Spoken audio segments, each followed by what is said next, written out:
함께 목소리를 내주이소.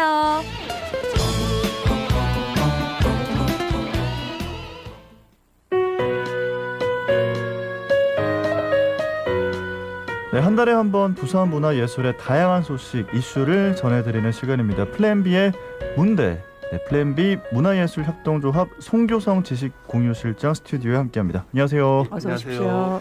네, 오늘 주요한 문화계 이슈 정책을 좀 짚어보고 좋은 공연, 전시 같은 문화예술 행사 소식, 그리고 가볼 만한 부산의 문화장소까지 추천을 해드리고 있는데요. 3월에 부산 문화계 이슈부터 짚어볼까요? 네, 오늘은 이제 대선이니까 또 대선 후보들의 문화예술 분야 공약을 좀 부산이랑 연계해서 좀 짚어보면 좋을 것 같아가지고 좀 준비를 했고요. 예. 이제 여전히 이제 부산 같은 지역의 어떤 문화 정책들은 중앙정부 즉 문화체육관광부의 어떤 정책이나 사업에 크게 영향을 좀 받고 있습니다. 그래서 주요 대선 후보들의 공약이 또 지역 문화계에 좀 중요한데 네. 좀 지금까지는 잘 다뤄지지 않는 것 같아서 좀 준비를 했습니다. 네, 사실 뭐 토론회도 3번밖에 안 하고 해서 사실 이런 거 얘기가 나올 기회가 없었는데 오늘은 이제 대선 후보들 문화예술 분야 공약 그리고 특히 우리 부산하고는 어떻게 연결되는지 한번 짚어볼 수 있을 것 같은데 우선 이번 대선에서 문화예술 분야 공약의 특징은 뭡니까? 예, 우선 이제 말씀하신 것처럼 문화 강국이 뭐 중요한 시대다. 뭐 지역 문화가 중요하다고 하지만 TV 토론이나 또 뭐 공보물 등에서도 문화예술 분야는 좀 비중 있게 다뤄지지 않아서 좀 아쉽다. 네. 안타깝다 생각하고 이제 지난번 대선을 좀 생각을 해보시면 그때는 블랙리스트 문제가 좀 있었습니다. 예. 문화예술계. 예. 그래서 주로 이제 공약들의 뭐 표현의 자유, 뭐 다양성 이런 게 좀 중요하게 지적이 됐는데 이번 대선에서는 공통적으로는 뭐 예술인 복지, 문화 복지 그리고 이제 지역 문화의 균형 발전이 좀 주요 키워드로 제시가 되고 있습니다. 그러니까 문화예술 분야의 공약이 딱히 눈에 띄지 않고 있지만 지역 문화의 균형 발전이 또 중요하게 지적되고 있다는 점은 좀 눈여겨볼 수 있을 것 같습니다. 각 후보별로 좀 살펴볼까요? 예, 우선 기호순에 따라 좀 살펴보고 이제 어제 이제 윤석열 안철수 후보가 단일화를 했기 때문에 3명의 주요 후보의 공약만 좀 짚어보려고 하는데 제가 준비한 거는 이제 중앙선거관리위원회에서 게시되어 있는 10대 공약을 참고로 했고 또 이것뿐만 아니라 이제 후보들이 연설이나 뭐 별도의 어떤 자료로 문화예술 분야 공약을 간간히 좀 발표를 하긴 했습니다. 네. 그래서 그걸 좀 참고로 했다라는 거 좀 말씀드리겠습니다. 네. 그래서 이재명 후보 같은 경우에는 일단 비전을 좀 뚜렷하게 제시를 하고 있는데 문화 콘텐츠 세계 2강 국가 도약 또 미디어 산업 혁신 성장 지원 뭐 이렇게 비전으로 하고 있고요. 주요 문화예술 분야는 이제 국가 예산 대비 문화예산을 2.5%까지 확충하겠다. 또 문화예술인들에게 기본소득을 100만 원까지 지급하겠다. 그리고 이제 문화도시를 확대하고 3,501개의 문화마을 조성과 청년마을 예술가 국가 고용을 좀 제안을 했고 문화산업 육성에 뭐 50조 원 이상 투자를 하겠다라고 공약에는 밝히고 있습니다. 예. 네. 그러면 다음으로 윤석열 또 심상정 후보의 공약은 뭡니까? 예. 윤석열 후보 같은 경우에는 모두가 누리는 문화복지 이걸 좀 비전으로 하고 있고 보편적 문화복지 서비스와 문화기본권 보장 또 문화자치로 실현하는 지역 중심 문화국가 그리고 지속 가능하고 공정한 문화예술 생태계 회복을 좀 제시를 했고 예. 지역별로 이제 뭐 발표를 하면서 부산시 같은 경우에는 북항의 이제 글로벌 문화예술지구 조성을 공약으로 좀 발표를 하기도 했고요. 이제 심상정 후보 같은 경우에는 문화 다양성 증진, 표현의 자유 보장을 비전으로 이제 읍면동 단위의 우리 동네 문화센터를 조성하겠다. 또 문화적 지역 재생을 좀 제시를 했고 또 뭐 예술인들의 노동권을 보장을 하겠다든가 문화예술진흥기금의 재원을 좀 확대를 하겠다. 또 그리고 아직까지도 좀 조사가 좀 이루어지지 않은 블랙리스트 진상조사랑 피해자 명예회복을 위한 특별법 제정을 좀 제시를 했는데 좀 다른 후보들에 비해서는 문화예술 분야가 좀 구체적이고 다양하게 좀 제시가 되었습니다. 자, 이렇게 공약들이 여러 가지가 있는데 우리 부산에서 좀 눈여겨볼 만한 고려될 수 있는 것 어떤 게 있을까요? 근데 이제 후보들 공약을 보면 지역별 특색을 바탕으로 해서 뭐 지역 단위별 문화 사업을 좀 많이 포함을 좀 하고 있는데 예. 이 부분이 저는 좀 중요하다고 봅니다. 예전에는 이제 지역 문화 공약들이 주로 뭐 격차를 해소하기 위해서 대형 문화 시설을 뭐 짓겠다 뭐 이런 형태로 공약들이 나왔는데 최근에는 이제 시민들이 이제 각 지역에서 자기들이 살고 있는 동네에서 문화예술을 창조하고 좀 즐기는 이런 생활 속 문화가 좀 중요한 시대인데 그런 것이 사실은 이제 삶의 질도 연결되고 도시 발전과도 연결되는데 이제 부산 같은 경우에는 문화적 가치와 잠재력이 상당히 많이 있음에도 불구하고 주로 이제 관광 분야로 네. 좀 많이 다뤄진 측면이 있습니다. 그래서 저는 이런 점에서는 뭐 이재명 후보의 3,501개의 문화마을 조성이나 심상정 후보의 우리 동네 문화센터 조성 공약이 좀 눈에 띈다라고 볼 수 있겠습니다. 예. 자, 대선 후보의 문화예술 분야 공약 짚어봤습니다. 사실 이제 오늘부터 사전 투표 시작되니까 또 이런 것도 한번 관심 있게 보시고 투표하시면 좋겠네요.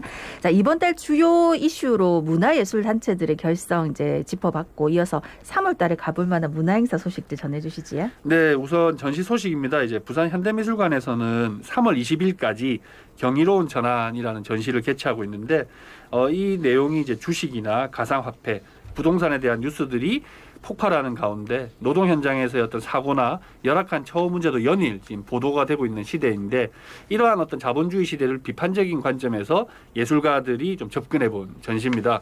그래서 전시 주제가 좀 무겁긴 한데 예. 실제 가서 보면 우리 사회를 좀 돌아볼 수 있어서 대선을 앞두고 한번 우리 시대를 생각하면서 가보시면 좋을 것 같고요.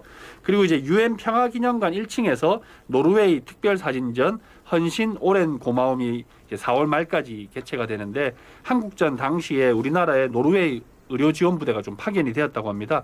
그에 대한 사진전인데 최근에 이제 러시아가 우크라이나를 침공했는데 네. 이런 어떤 전쟁의 아픔이나 또 평화의 중요성을 생각해 보면서 가보면 좋을 전시인 것 같습니다. 이 시기에 정말 꼭 가봐야 할 전시인 것 같다는 생각이 듭니다. 지금 다음으로는 부산 극단의 또 연극 공연 소식이 있네요. 네, 재단법인 부산문화회관에서 이제 지역 우수한 작품들을 초청해서 무대를 제공하고 있는데 2019년에 작강연극제의 대상 수상작인 단편 소설집 연극 공연입니다. 이제 3월 18일, 19일 부산 시민회관에서 무대에 오르는데요.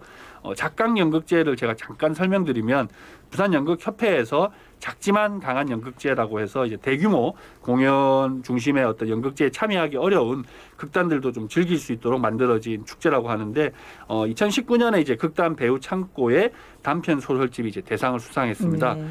이 그 단편 소설집은 퓰리처상을 수상한 극작가 도널드 마골리스의 소설이라고 하는데 이를 바탕으로 만들어진 공연이다 보니까 좀 치밀하게 계산된 대사의 어떤 힘들이 돋보이는 연극이라고 합니다. 네. 부산의 어떤 우수한 연극 작품을 감상해 볼 수 있는 기회가 될 것 같습니다. 예.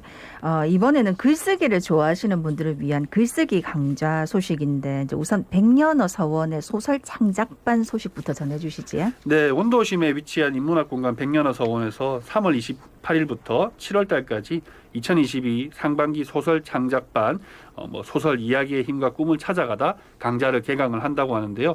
부산 소설문학상과 요산문학상 등을 수상하신 정영선 소설가님께서 강의를 좀 진행을 하시고요.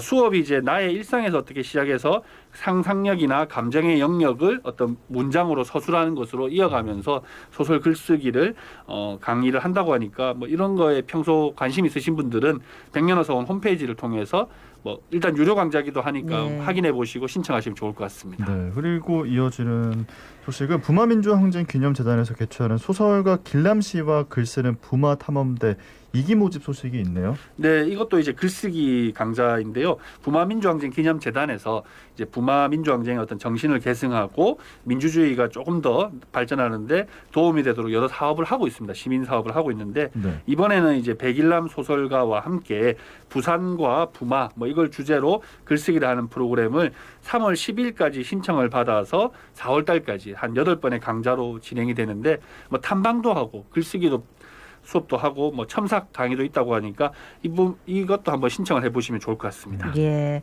자, 다음은 2022년 원북원 부산 시민 투표 소식인데 잘 알고 계시겠지만 그래도 간략하게 원북원 부산 프로그램에 대해서 소개부터 먼저 부탁드리겠습니다. 네, 책 읽는 부산 생각하는 시민 토론하는 사회 이걸 만들어 가고자 2004년부터 시작한 독서 캠페인이고요. 네. 2019년까지는 매년 한 권의 책을 선정했는데 2020년부터는 일반 청소년 어린이 이제 각각 분야별로 한 권씩 3권의 책을 선정을 하고 있습니다. 우선은 이제 독서 분야, 뭐 책 분야 전문가분들이 후보 책을 선정을 하고 이걸 가지고 이제 부산광역시립시민도서관 같은 부산의 공공도서관 홈페이지에서 시민 투표를 좀 진행을 해서 최종 선정을 하는데 지난 2월 달부터 시작을 해서 이제 3월 14일까지 투표가 진행되니까 책에 관심을 가지신 분들이라면 좀 참여해 보시면 좋을 것 같습니다. 네. 자, 작년에 선정된 책은 뭐였는지 또 올해 원북원 부산의 도서 선정은 어떤 책들이 있는지 이런 것들도 궁금하실 것 같거든요. 네, 이제 뭐 아무래도 좀 전문가분들, 좀 시민들의 의견이 모아서 만들어 선정된 책이다 보니까 네. 한번 좀 보시면 좋을 것 같아서 작가와 책 제목 위주로 제가 좀 말씀을 좀 드려보겠습니다.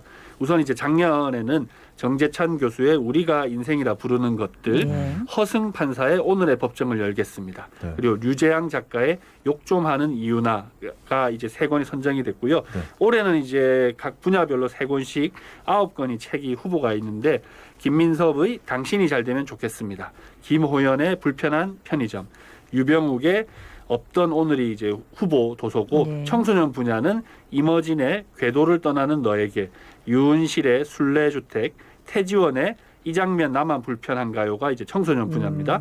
그리고 어린이 분야의 후보로는 홍민정의 모두 웃는 장례식, 신운선의 바람과 함께 사라지다, 지안의 오늘부터 베프 책이라고 하는데 뭐 부산시립시민도서관 홈페이지에 책이 좀 소개돼 있으니까 한번 찾아보시고 투표도 하시고 읽어보시면 좋을 것 같습니다. 예, 사실 뭐 한 달에 한 권 정도만 책을 읽어도 너무 책을 요즘 안 읽으시기 때문에 그래도 좀 좋겠다 싶은데 요것들을 한 달에 한 권씩만 읽어도 참 괜찮을 것 같다 하는 생각이 듭니다.